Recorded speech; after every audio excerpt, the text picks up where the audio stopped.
Wow, look at this machine. This is the kind of bike that shows up at the bike store, and no matter how busy we are, everybody drops everything, opens the box, and storms around it. We're looking at the Gen 4 Trek Top Fuel 9.9 for 2026. We're moving into the future here.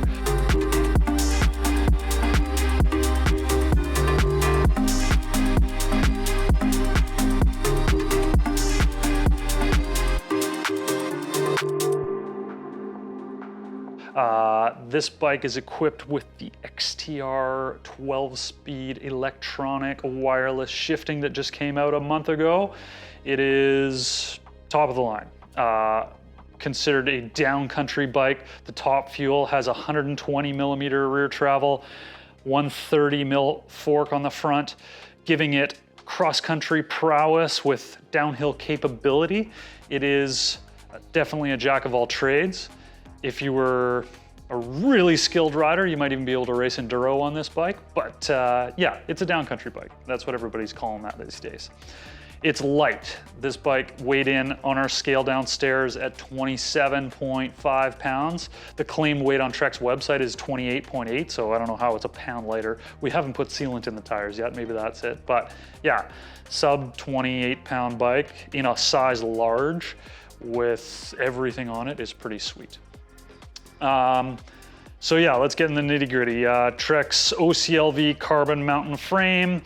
It's got a 65.5 degree head tube. It has a 70.5 seat tube, giving you that kind of trail geometry, allowing it to be really fun on descents, but also climb like a beast. Fox's top end suspension. One of the really cool things about this bike is this new Fox SL 36 fork, like a 36 mil chassis on a cross-country bike is, I guess it's the future. It's beautiful, it looks amazing. A 130 mil fork on here. The new owner of this bike has actually already ordered an air shaft to bump this up to 140, which is definitely within the parameters, according to Trek. You can also change the shock stroke length on this bike and increase it to 130 if you are that person that wants a little bit more travel. Trek has a 4-way Mino-Link system in the back end here, so you can flip a chip in the rear end to change your bottom bracket height and head tube angle ever so slightly. You can also change the mounting point of the lower shock mount to change the leverage ratio on the rear shock, making the shock more progressive if you want, which I think is really nice. You know, everybody has their preferences, and if you're on a top end machine like this, you really want to get that suspension dialed, and it's allowing you to do so, which is really cool. Of course, all the traditional things that we know and love from the Trek mountain frames. So the cable or control freak cable guides allow the cables to be clipped in down through the down tube so they don't rattle around, and they're all of course integrated into the frame. We've got a really nice improved chainstay guard for this year. We've got the ABP, active braking pivot in the rear end. So that's, I mean, that's on all Trek full suspension bikes, but it reduces the brake influence while you're on the suspension, while you're descending, and it allows the rear wheel to stick to the ground rather than chattering. So increases your braking performance and your suspension activeness. What else do we have on this bike? Well, the parts. So this XTR stuff is insane.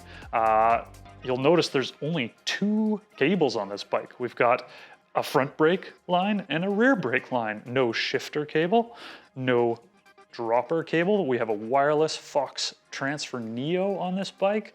Another improvement to the frame, speaking of the seat post, is the ability to drop a much longer seat post in these bikes because the pivot has been moved forward, allowing for less interference with posts. So for a wider range of riders, you can get a taller dropper post on your bike, which is a really nice feature.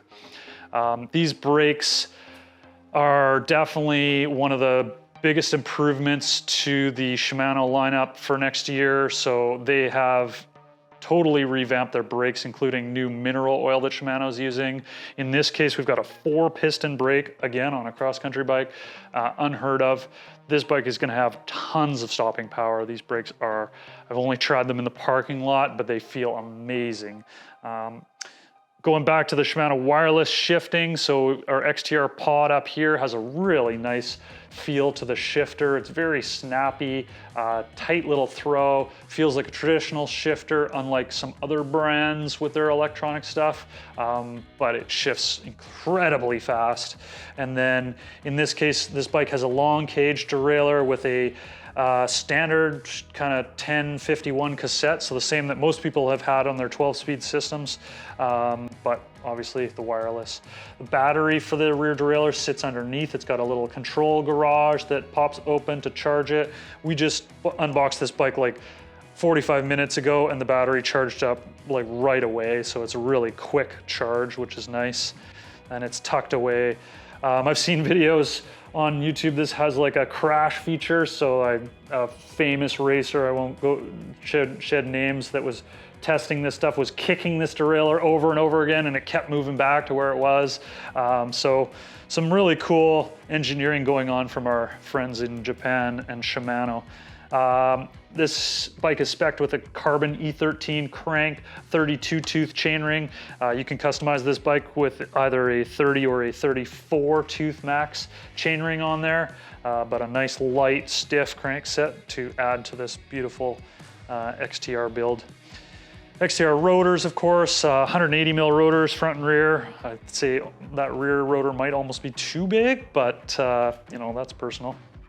The wheel set on here, Trek is speccing the Line Pro 30 wheels, which is like also pretty big burly wheel. I think I have the same wheel set on my Slash, and I've been racing enduro on it for like 3 years. So yeah, pretty rowdy. You can definitely get rowdy on this bike. I like that spec. Obviously it's tubeless. We've got a Montrose RSL tire set on here, so kind of a nice tread pattern.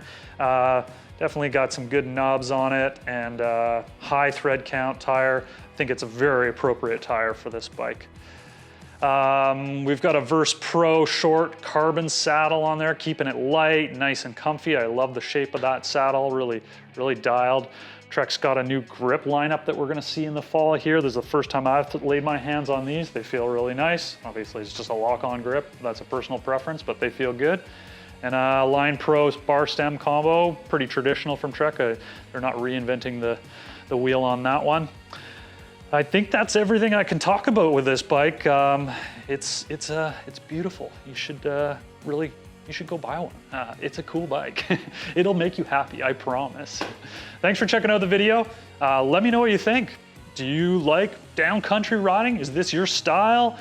What do you think about the price? In Canada, this thing is $13,700 and some odd dollars, so it is not cheap, but it is top of the line, and it is definitely a bike that you're gonna love to ride. Thanks for checking it out. Don't forget to subscribe and like.